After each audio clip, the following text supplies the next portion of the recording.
Sir আপোনালোকে কংগ্ৰেছৰ অৱস্থা বেয়া কৰি দিছে। কোনে কৰিছে? আপোনালোকে কৰিছে।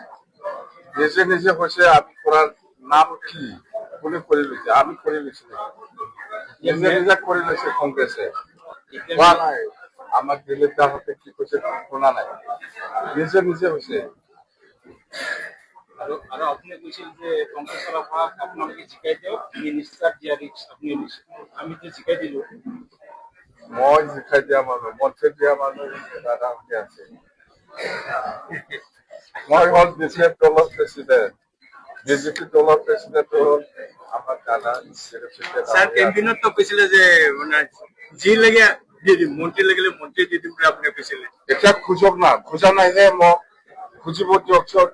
না দৰখাস্ত আছে না মেমৰেণ্ডাম আছে। কি লাগে খুজিব লাগিব না, তেতিয়াহে মই ক'ব পাৰিম। খুজিলে মই ক'ব পাৰিম চেপ্টাৰতে এইটো খুজিছে বিচাৰা নাই, সমস্যাই নাই। ৰাইজৰ ফালৰ পৰা বিচাৰি আছে স্যাৰ, আপুনি কৈছে যে এইটো লিখি পেলাই দিব লাগে না নাই?